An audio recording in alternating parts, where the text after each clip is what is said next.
We begin our discussion by dividing our producing well system into its major components: the producing formation, tubing, choke, surface flow line, and separator. These elements are sufficient to illustrate the concepts involved in describing the pressure flow rate relationships of our production system. All of the components are interrelated. We understand intuitively that fluids cannot be produced on the surface at a higher rate than they flow out of the formation or are lifted up the tubing. We know that fluids flow from points of high pressure to low pressure.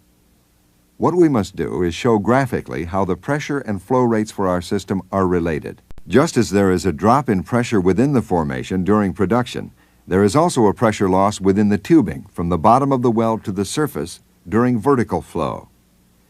This can result in a number of different flow regimes being present during natural flow in a vertical tubing. Because of the complexity of the vertical flow regimes, correlations have been developed which allow us to predict vertical pressure losses in the tubing for a wide variety of vertical flow conditions. These correlations are published as sets of curves, one of which we see here. For any given flow rate, tubing configuration, and production fluid characteristics, the pressure drop in the tubing from the bottom of the hole to the surface may be estimated using these correlations. It is convenient to use the IPR diagram as a basis for the description of pressure losses through our system. We can incorporate the pressure loss in the tubing into this diagram by using the appropriate correlations to estimate the flowing tubing pressure losses at different flow rates. The vertical axis is now pressure rather than P sub WF, and the new curve represents the tubing head pressure, that is, the pressure at the well head at the different flow rates. Once the well fluids reach the surface, they must flow through the choke, gathering line, and surface facilities before reaching the point of sale. Chokes are normally selected to maintain a critical flow velocity.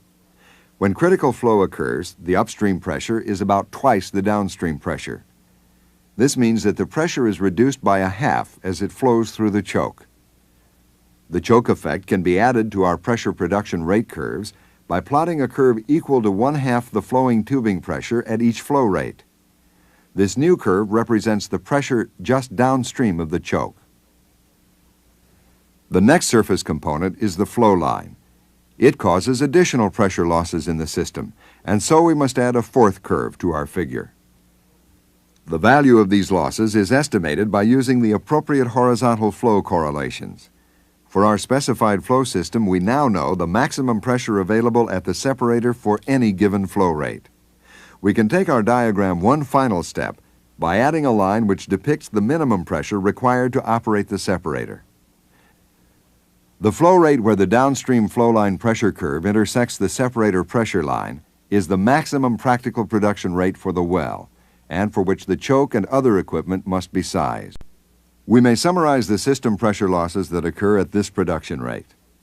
Beginning with the average reservoir pressure, we observe the pressure losses in the formation, up the tubing, across the choke, through the surface lines, and separator.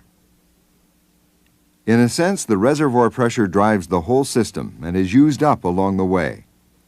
If we wish to increase the flow rate, changes must be made to the flow system that reduce some or all of these pressure losses. Keep in mind that the basis of this diagram is the IPR curve, and that it will change with time. Now let's look for a moment at a pressure versus time plot. Without going into the laws of flow, we can state that if we open a well to production at a reasonably constant flow rate, the flowing bottom hole pressure, P sub WF, will soon stabilize. The stabilized pressure drop is called the drawdown. Note in this case that for a stabilized pressure of P sub WF1, the flow rate is Q sub 1. If the flow rate is a higher value, say Q sub 2, the stabilized wellbore flowing pressure will drop to P sub WF2. By testing a well in this manner, it is possible to estimate and plot its bottom hole flowing pressure versus production rate for any given average reservoir pressure. We see such a curve with the two data points for our two flow rates here. This curve is called the inflow performance relationship, or IPR curve. Because the reservoir pressure usually decreases as more fluids are produced, the IPR over the life of a well will shrink toward the origin. This family of curves, then, shows how a well's potential to produce at any given bottom hole pressure decreases with declining reservoir pressure.